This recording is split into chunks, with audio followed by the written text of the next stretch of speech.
રાજનીતિમાં કેવી રીતે ખેલ પડે છે અને કેવી રીતે લોકશાહીની રીતસરની હત્યા થાય છે હત્યા એનો આજે પર્દાફાશ કરવો છે. આપ કદાચ ભૂલી ગયા હશો, પણ 2024 લોકસભાની ચૂંટણી આખા દેશની અંદર એકમાત્ર સુરતની બેઠક જ્યાં મુકેશ દલાલ બીજેપીના નેતા, બીજેપીના ઉમેદવાર આખા દેશમાં બિનહરીફ જાહેર થયેલા અને અત્યાર સુધીના આઝાદીથી અત્યાર સુધીના ઇતિહાસમાં જવલ્લે જ આ પ્રકારની ઘટના બની છે કે કોઈ બિનહરીફ સાંસદ ચૂંટાઈને લોકસભામાં ગયા હોય. યાદ કરજો એ ઘટનાને, યાદ કરજો. અને કેમ એવું થયેલું તો આપ તમામને યાદ હશે, એ સમયે કોંગ્રેસે ઉમેદવાર જાહેર કરેલા નિલેશ કુંભાણી. આ નિલેશ કુંભાણીની જ્યારે ટિકિટ કોંગ્રેસે જાહેર કરી, ઢોલ નગારા વગાડીને ખુશાલી મનાવેલી, મોટા ઉપાડે ફોર્મ ભરવા ગયેલા, પ્રચાર શરૂ થયેલો. અને આ જ દિવસોમાં મને યાદ છે, હોળીના દિવસો હતા, કોંગ્રેસ કાર્યાલયમાં હોળીની છોડ ઉડાડતા હતા. જુઓ આ સાહેબ, આ જુઓ. અને બધાને એવું લાગતું હતું કે આ સુરતનો જંગ તો આ સાહેબ જ જીતવાના છે અને બધાને હરાવવા માટે મેદાને પડ્યા છે. નિલેશભાઈ કુંભાણીએ ફોર્મ ભર્યું. ફોર્મ ચકાસણી સમયે ભાજપના જે ચૂંટણી પ્રતિનિધિ હોય એમને વાંધો ઉઠાવ્યો, અને વાંધો એ ઉઠાવ્યો કે એમના ફોર્મની અંદર કંઈક સિગ્નેચરમાં ગડબડી છે. ચૂંટણી અધિકારીએ ફોર્મની ચકાસણી કરી, નિલેશભાઈને નોટિસ આપી અને કહ્યું કે તમારા જે ટેકેદાર છે એમની સિગ્નેચરો ખોટી છે. એ નોટિસના સંદર્ભમાં એમના જે ટેકેદારો હતા એ ટેકેદારો ગયા ચૂંટણી અધિકારી પાસે અને એમને કહ્યું કે અમે સાહેબ સહી કરી જ નથી. એમને એફિડેવિટથી આપ્યું. પહેલાં નિલેશ કુંભાણીએ જ્યારે ફોર્મ ભર્યું ત્યારે પણ એફિડેવિટ કર્યું હશે, એમે ટેકેદારોની સહીઓ હશે. વિધિવત રીતે સ્ટેમ્પ પેપર ઉપર એફિડેવિટ થાય અને નીચે લખ્યા કે હું જે પણ લખું છું, જે પણ જાણકારી આપું છું એ સાચી છે, આવું લખી નિલેશભાઈ આપેલું. 24 કલાકમાં આખી બાજી પલટાઈ, આપણા બધાની નજરમાં પલટાઈ. એકચ્યુઅલી આખું ફિક્સિંગ હતું. બાજી પલટાઈ, પેલા બધા હાજર થયા. નિલેશ કુંભાણી વકીલો સાથે બીજા દિવસે હાજર થયા, ગોઠવણ સાથે હાજર થયા અને એમનું ફોર્મ રદ થયું. દોડતા હું પણ 21 એપ્રિલનો દિવસ હતો 2024નો, હું પણ ગયેલો રિપોર્ટિંગ કરવા કે ઐતિહાસિક ઘટના થઈ રહી. નિલેશ કુંભાણીનું ફોર્મ રદ થયું. નિલેશ કુંભાણીનું ફોર્મ રદ થયા પછી નિલેશ કુંભાણી પાછલા દરવાજાથી નીકળી ગયેલા અને એટલી અદ્ભુત વ્યવસ્થા કરેલી. જ્યારે ફોર્મ ભરવા ગયા ને એટલે બધાને મસ્ત શૂટિંગ કરવા દેવામાં આવેલું પ્રશાસનથી. અને હું સાક્ષી છું, પોલીસે તમામને રોકેલા, કોઈને અંદર નહીં જવા દેવાના ભવનમાં. તમારો અધિકાર છે ભાઈ, પણ પેલું આ ફોર્મ આપતું શૂટિંગ કરાવતા હતા સાહેબ, આ કેમ નહીં સમજ નહોતી પડતી. નિલેશભાઈનું ફોર્મ રદ થયું. નિલેશભાઈનું ફોર્મ રદ થયા બાદ એક પછી એક બધા લોકોએ ફોર્મ પાછા ખેંચ્યા. બાકીના જે અપક્ષ હતા, નાના મોટા પક્ષના જે પણ લોકો હતા એમને ફોર્મ પાછા ખેંચી લીધા. અને મુકેશભાઈ દલાલ બીજેપીના ઉમેદવાર, આખા દેશમાંથી એકમાત્ર ઉમેદવાર જેઓ સંપૂર્ણ રીતે બિનહરીફ જાહેર થયા અને સુરતના એ મતદાતાઓ એમનો મતદાન કરવાનો અધિકાર છીનવાયો. આ શબ્દ ધ્યાનમાં રાખજો, મતદાન કરવાનો અધિકાર છીનવાયો. ત્યારે પણ હું આ જ અંદાજમાં કરોજીને બોલતો હતો. ચૂંટણી અધિકારીએ આ નિલેશ કુંભાણીનું ફોર્મ રદ કર્યું કારણ કે ખોટી સિગ્નેચરવાળા ઠેકેદારો લઈને આવ્યા હતા. તો એ ચૂંટણી અધિકારીએ આ નિલેશ કુંભાણી વિરુદ્ધ ગુનો કેમ દાખલ ના કરાવ્યો હજી સુધી નથી થયો. ખોટું એફિડેવિટ કર્યું. કલેક્ટર સાહેબ, મુખ્ય ચૂંટણી અધિકારી હોય ત્યાંના જિલ્લાના, શહેરના, તો એ તો ડીએમ કહેવાય, ડિસ્ટ્રિક્ટ મેજિસ્ટ્રેટ સાહેબ, એમની આગળ કાગળિયા રજૂ કરેલા અને વાંચેલું પાછું શપથ લેતા હોય એમ, ભાઈ યારે સાંસદ બની ગયા હોય એમ, કે બધી વિગતો સાચી છે. પણ પ્રશાસને કોઈ કાર્યવાહી નહીં કરેલી. ફોર્મ કેન્સલ થયું અને મુકેશભાઈ દલાલ ત્યારબાદ બાકીની પ્રક્રિયા પછી બિનહરીફ જાહેર થયા. બહુ બધી અટકળો હતી, પણ એની વચ્ચે કહેવાય ને પાપ ક્યારેક તો બહાર આવે ને. આલન પાનનમાં બોલી ગયા સાહેબ. બોલી ગયા કે 2017માં કોંગ્રેસે ટિકિટ આપીને મારું ફોર્મ કેન્સલ કરાયેલું ને મેં પણ એવો 24માં ખેલ કર્યો. કોંગ્રેસમાં 2017માં જ્યારે કોંગ્રેસે મને ટિકિટ આપી, મહેનત કરાવડાવી હતી, ખર્ચો કરાવડાવ્યો અને છેલ્લી ઘડીએ કાપી નાખી હતી. એ જ રીતે આ મેં છેલ્લી ઘડી એની સામે કાપી નાખી, બીજું કોઈ છે નહીં.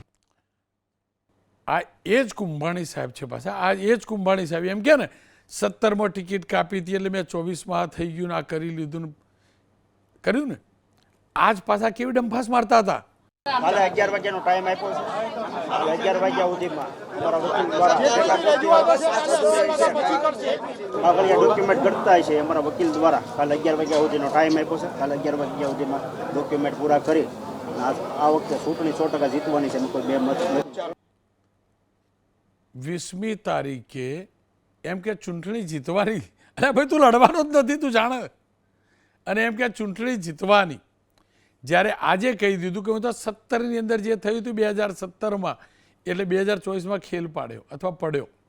અને પાછા એક દિવસ પહેલાં 21 તારીખના એક દિવસ પહેલાં એટલે કે 20મી તારીખે 20મી એપ્રિલ 2024 એમ કહે છે કે ચૂંટણી જીતવાની. આ નિલેશ કુંભાણીની આખી વાત સમજવી જરૂરી છે. એ દિવસે હું જાતે રિપોર્ટિંગ કરવા ગયેલો, કારણ કે ઐતિહાસિક દિવસ હું ફરીથી કહું છું, મને અંદાજ આવી ગયેલો. હું ફરીથી ડંકાની ચોટ ઉપર કહું છું, મને અંદાજ આવી ગયેલો કે આ બેઠક બિનહરીફ થઈ રહી છે. ભલે બીજા ઉમેદવારો ત્યારે પણ હતા, પણ જે પહેલા દિવસે 20મી નોટિસ અપાઈ ને એટલે જ આઈડિયા આવી ગયો હતો. કારણ કે એક ટેકેદાર તો નિલેશભાઈના સગા હતા, એકદમ નજીકના. શાળા કેવા કંઈક થતા હતા, એક્ઝેક્ટ શું તો મને યાદ નથી, પણ કંઈક થતા હતા. હું જાતે રિપોર્ટિંગ કરવા ગયેલો અને આ જ નિલેશ કુંભાણી પાછલા દરવાજાથી ભાગેલો. ભાગેલા શબ્દ નથી વાપરતો, એટલે જ તોછડો શબ્દ વાપરું છું. મારી લોકશાહીનું હત્યા કરી છે. એક એવું વરવું ઉદાહરણ દાખલ કર્યું છે. કુદરત ન કરે આગળ પણ આ જ થાય, નહીંતર તમારો ને મારો મત આપવાનો અધિકાર છીનવાઈ જશે. આ પ્રકારનું ઈલું ચાલ્યું હતું. આ પ્રકારનું ઈલું ચાલ્યું હતું. અને અધિકારીઓ પણ આ જ રીતે મૌન રહ્યા હતો અને પેન ચલાવીને ઓર્ડર કરતા ડર્યા હતો. આ નિલેશભાઈ કુંભાણી હમણાં જ અમરેલીના રાજુલામાં એક જળ સંમેલન યોજાયું. આ કાર્યક્રમના બીજેપીના પૂર્વ અધ્યક્ષ અને જળશક્તિ મંત્રી CR પાટીલ, દિલીપભાઈ સંઘાણી, મંત્રી કૌશિકભાઈ વેકરિયા, હીરાભાઈ સોલંકી, અમરીશભાઈ બધાની હાજરીમાં ખુશખુશાલ દેખાયા. જેને સમજાય એ સમજી શકે છે. રાજનીતિ સમજવાળા કદાચ ત્યારે નહીં સમજેલા, પણ હવે સમજી જશે. અને એટલે લાગ્યું કે આ મુદ્દે ચર્ચા એટલે થવી જોઈએ આટલા સમય બાદ કે ભવિષ્યમાં આ પ્રકારનું કોઈ કરવાની હિંમત ના કરે. અને ભવિષ્યમાં હું યાદ કરીને કહું છું, કોઈ અધિકારી પોતાની જવાબદારી ન ચૂકે. ચૂક્યા છે એ હકીકત છે. કેમ ચૂક્યા એમનો આત્મા હશે તો જાણતા હશે. નિલેશભાઈ કુંભાણી પૂર્વ લોકસભા ઉમેદવાર, મારી ટીમે લખ્યું છે, પણ એમને ઉમેદવાર ગણવા કે ના ગણવા, કેન્સલ રદ થયેલા ઉમેદવાર. અને બીજા છે નરેશભાઈ વરિયા, વરિષ્ઠ પત્રકાર છે, રાજનીતિને અને સુરતને સારી રીતે જાણે છે. નરેશભાઈ, આપની પાસે આવું ને એ પહેલાં તમારી જ રાશિવાળા આ નિલેશભાઈ કુંભાણીને સાંભળી લઈએ. નિલેશભાઈ, તમારું આ નિવેદન આવ્યું, કોંગ્રેસનો 2017નો બદલો તમે 2024માં લીધો. કેવી રીતે લીધો, આખો ઘટનાક્રમ સમજાવો. બદલો ન કહેવાય, પણ 2017માં જ્યારે આંદોલનકારીઓ અમે બધા આંદોલન કરીને કોંગ્રેસને ઊભી કરી હતી, ત્યારબાદ મને કોંગ્રેસ પાર્ટીએ ટિકિટ આપી કે 100% તમારે લડવાનું છે, લડો, મહેનત કરો, કાર્યાલય ખોલ નાખો. કાર્યાલય ખોલું, છેલ્લી ઘડીએ મેન્ડેટ મને આપ્યું, છેલ્લી ઘડીએ બીજાને મેન્ડેટ આપી દીધું. ત્યારબાદ મેં કીધું મેન્ડેટ ઉપર મેન્ડેટ, કે તમને મેન્ડેટ મળ્યું છે, તમે ફોર્મ ભરી ગયો. ફોર્મ ભરવા ગયા, છેલ્લી ઘડીએ કાપી નાખ્યો. ત્યારબાદ આ કાર્યકર્તાઓ આ 2024માં ચૂંટણી લડવા માટે હું મહેનત કરતો હતો. કાર્યકર્તાઓ, ટેકેદારો, આગેવાનોએ ના પાડી ફોર્મ ભર્યા પછી ભાઈ આપણે લડવી નથી, છતાં મેં ફોર્મ ભરી દીધું. પછી કાર્યકર્તાઓ, ટેકેદારોની નારાજગીના હિસાબે એમણે સાથ સહકાર ન આપ્યો, પછી એમની સાથે આપણે રહેવું પડ્યું. નહીં, તમે કહ્યું ને કે સહીઓ ખોટી કરી હતી, એના કારણે ફોર્મ કેન્સલ થયું, એ શું હતું મારે એ સમજવું છે. ટેકેદારો એ ના પાડી દીધી કે અમારી સહી નથી, કારણ એને એવું હતું કે આપણે આ વખતે લડવાનું નથી. એટલે એની નારાજગી ન થાય એટલે પછી એમની સાથે આપણે રહેવું પડ્યું. નહીં, એમની સાથે રહ્યા એમ નથી કહેતું, સહીઓ કોની હતી, શું હતું મારે જાણવું છે. તો એ તો ટેકેદારોએ ના પાડી દીધી ભાઈ સહીઓ અમારી નથી, તો પછી માનવું પડે ને. નહીં, જો બે વાત ના કરશે નિલેશભાઈ, મારો શો એના માટે નથી. મારો શો તો એક ગાન બે કટકા માટે છે. શું તમે જાણી જોઈ એ ગોઠવણ કરેલી કે ફોર્મ કેન્સલ થાય? હા કે ના? તમે બોલ્યા છો એટલે પૂછું છું. ના ના, એવું જ કોઈ જાણી જોઈને નહોતું, પણ છેલ્લે કાર્યકર્તાઓ ટેકેદારોએ ના પાડી દીધી એટલે પછી લડવાનું માંડી વાળ્યું. નહીં, તમારે લડવાનું માંડી વાળવાનું ક્યાં હતું? તમે ફોર્મ ભર્યું એ જેન્યુન ફોર્મ ભરેલું, ટેકેદારોની સહીઓ જેન્યુન હતી કે નહીં, તમારી સહી જેન્યુન હતી કે નહીં, મને એ કહો. તમે તમારા નિવેદનના પરિપ્રેક્ષમાં જ પૂછું છું. હા, મારી સાઈનો જેન્યુઅન હતી. અને ટેકેદારોની ટેકેદારોની હશે પણ એમને ના પાડેલી. નહીં, હશે ગોળ ગોળ વાત ના કરજો. ભરવામાં સાથે આપણી લો, આ પ્લેટફોર્મ કુંડળીમાં ગોળ ભાગવાનું નથી, એકદમ ક્લિયર. તમે બોલ્યા છો એટલે હું પૂછું છું. શું તમે જાણતા હતા કે આ ટેકેદારોની સહીઓ ખોટી છે? નહીં, ત્યારે હું નહોતો જાણતો. પછી ત્યારબાદ ટેકેદારોએ ના પાડી, ભાઈ અમે સાઈનો નથી, અમે તમારી સાથે નથી ઊભા રહેવાના, આપણે આ રીતે ચૂંટણી નથી લડવી. એટલે ત્યારબાદ આપણે કીધું કાંઈ વાંધો નહીં, એને મનાવવાના પ્રયત્ન કર્યા પણ એને ના પાડી, એટલે પછી આપણે નહીં ટેકેદારો એક કાર્યકર્તાઓની સેકન્ડ, સાથે એમનો બનાવવાથી કેવી રીતે માનવાના? જો સહીઓ જ નહોતી તો બનાવવાની વાત કેવી રીતે આવે? તમે અત્યારે બનાવવાની વાત ના કરશો. જુઓ, હું બનવાવાળો વ્યક્તિ નથી. તમારી પાર્ટીને તમે બનાવી ગયા છો, તમે જાણો, તમારી પાર્ટી જાણે. નહીં, ટેકેદારોએ ના પાડી દીધી, અમારી સાઈનો નથી ત્યાં. તો તમે જાણતા હતા ને? નહીં, ટેકેદારોએ ના પાડી દીધી, અમારી સાઈનો નથી. તમે અત્યારે શું કહ્યું કે 2017માં કર્યું હતું, એનો બદલો 24માં લઈ લીધો? તમારું જ નિવેદન છે એટલે જ મેં પ્લે કર્યું, એટલે જ જોડી રહ્યો. બદલો ને આ પણ કોંગ્રેસ પાર્ટી ગદ્દાર કહે છે 2017માં એ ક્યાં વહી ગયા હતા એમ? ત્યારે કોને કહેવાથી એને કાપી હતી? અરે વાત વહી ગયાની નથી મોટા ભાઈ, એ મારું વાત ઉમેદવારીની છે. 2024માં તમને ઉમેદવાર બનાવ્યા લોકસભાના, તમે ફોર્મ ભર્યું, તમે ટેકેદારોની સહીઓ તમારે જ લેવાની હતી, તમારા ટેકેદાર હતા, તમે ગંભીર ઉમેદવાર હતા, ફોર્મ કેન્સલ થયું, બરાબર? મારો સ્પષ્ટ સવાલ છે, તમે અત્યારે કહો છો કે એનો બદલો લઈ લીધો. તમારું નિવેદન સંભળાવું, તમે કહેતા હો, તમે જ બોલ્યા છો, તમારી જ બાઇટ છે. હા, બોલો છે ને, તમે જ બોલ્યા છો ને એવું? હા, આપણે 2017માં એને કાપ્યું છે, આપણને 2017માં કાપ્યું તો 2024માં અમારા ટેકેદારો સાથે રહીને આપણે કાપ્યું છે. શું કાપ્યું? શું કાપ્યું તમે 24માં? કોંગ્રેસનું શું કાપ્યું મને સમજાવી દો. એને 2024માં મારી 2017માં મારી ટિકિટ કાપી, 2024માં અમારા ટેકેદારોએ કાર્યકર્તાઓએ ના પાડી, ભાઈ નથી લડવાનું, એટલે બંધ રાખી દીધું. તમે લડવાનું બંધ રાખ્યું, લોકશાહીનું તમે હનન કર્યું, તમને ખબર છે? હા. કેટલા લોકોનો મત આપવાનો અધિકાર છીનવ્યો તમે? કેટલા લોકોનો છીનવ્યો? કેમ છીનવ્યો? તમને શું અધિકાર હતો? અનેક પાર્ટી લડતી હતી, અનેક પાર્ટી અરે લડતી બીજી હતી. પાર્ટીની વાત ભૂલી જાઓ. તમે તમારા ખેલની અંદર તમારા ખેલ હું સાક્ષી છું સાહેબ. દિનેશભાઈ, હોળીના દિવસે તમે ડાપણ મારતા હતા, ધનરાજ બાગલે આવેલો કલર કરેલો નહોતો કોંગ્રેસનો, પ્રચારની વાર્તા કરતા હતા, અને ફોર્મ જે દિવસ કેન્સલ થયું ને, પાછલા દરવાજાથી તમે ભાગેલા, પાછલા દરવાજાથી ભાગેલા ને ગુમ થઈ ગયેલા કે નહીં? 2017માં હું 24 ની વાત કરું, 17 ભૂલી જાઓ. અરે ભાઈ, તમારો પાર્ટી જાણે. 2024માં ટેકેદારો સાથે ન હોય તો આપણે ટેકેદારો સાથે રહેવું પડે. અરે ટેકેદાર સાથે ફોર્મ ભરવા જાઓ, પાછું ખેંચવું હતું ને, કેન્સલ શું કરવા થવા દીધું? ખેલ કેવો પાડ્યો તમે? લોકશાહીનું હત્યા કરી એ ખબર છે?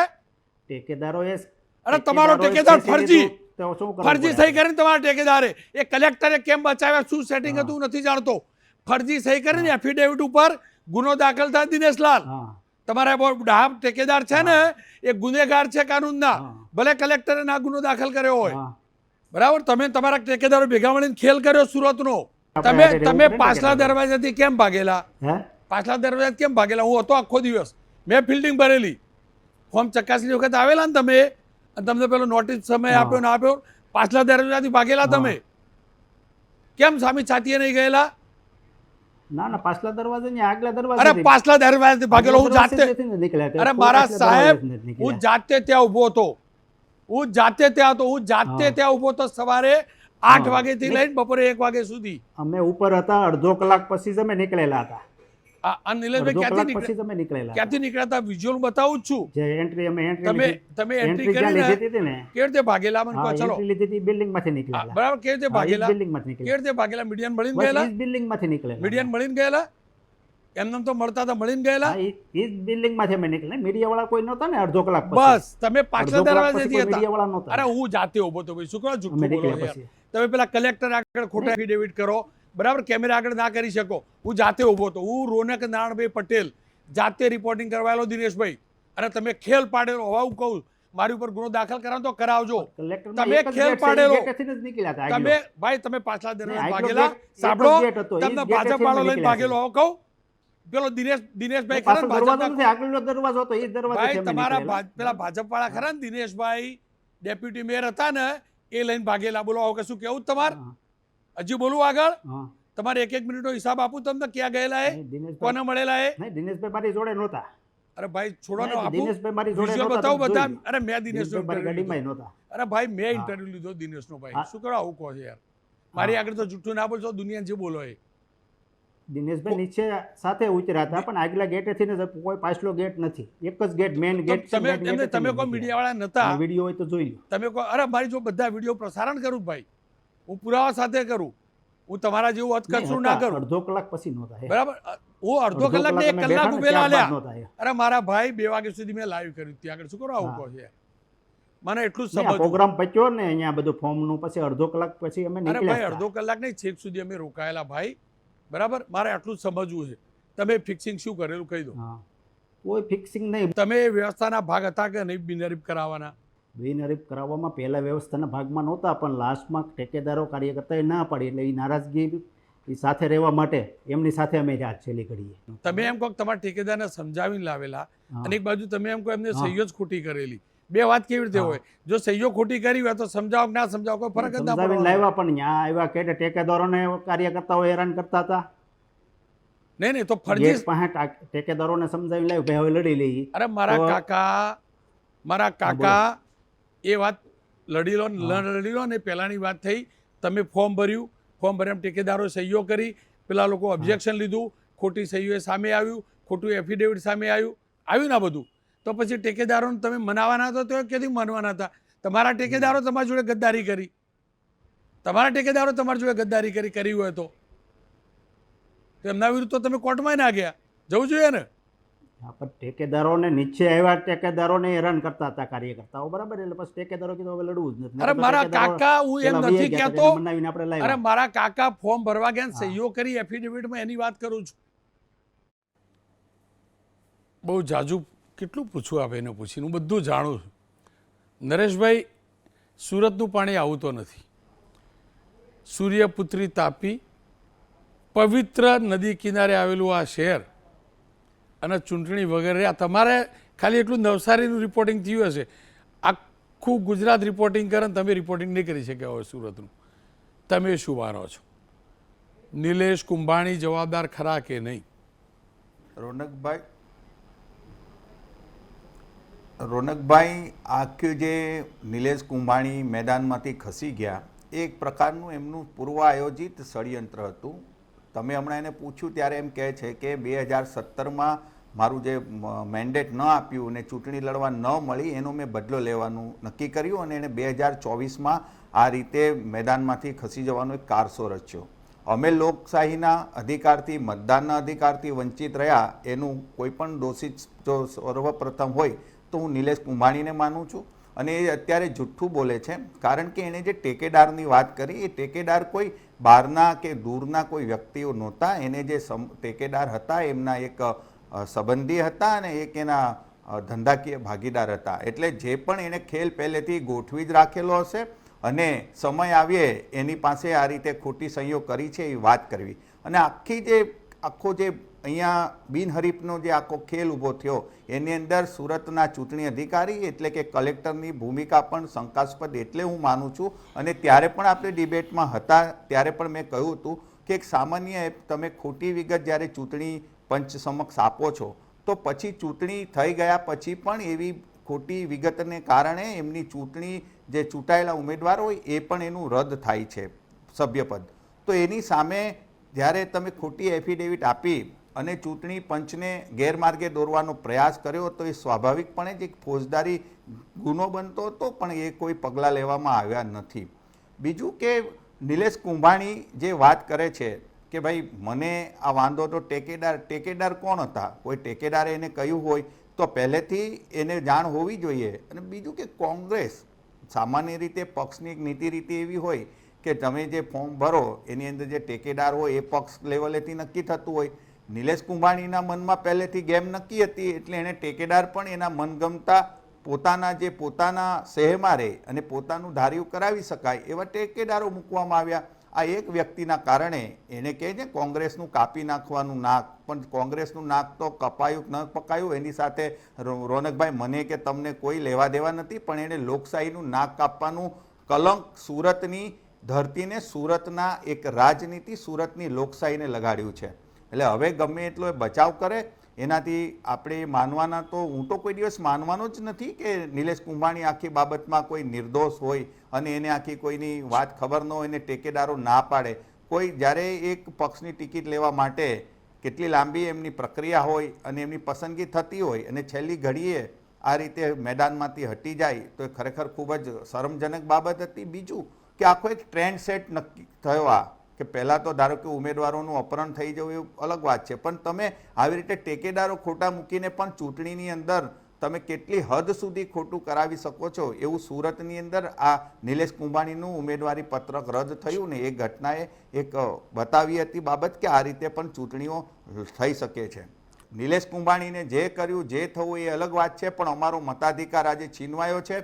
હા, મુકેશ દલાલ એક પ્રક્રિયાની એક છીંડાના ભાગરૂપે જે છીંડું હતું એના કારણે અહીંયા સંસદ સભ્ય બની ગયા છે, પરંતુ એને ચૂંટાયેલા કે બિનહરીફ પણ સંસદ સભ્ય તરીકે હું હજુ પણ માનતો નથી. નરેશભાઈ, આપનો ખૂબ ખૂબ આભાર. ખેર, ચિંતા એ વાતની છે આ ટ્રેન્ડ સેટ ના થાય. આ તો બહુ મોટી ચૂંટણી હતી. નાની ચૂંટણી હોય કોર્પોરેશનની, નગરપાલિકા, મહાનગરપાલિકાની, તાલુકા જિલ્લા પંચાયતની કલ્પના કરો. આવી ગોઠવણો થશે તો ક્યાં જઈને અટકશે? આજે કાર્યક્રમ કરવા પાછળનો હેતુ આ હતો. હું તો બોલીશ, મળીશ એક વિરામ અને વિરામ બાદ વાત કરીશ.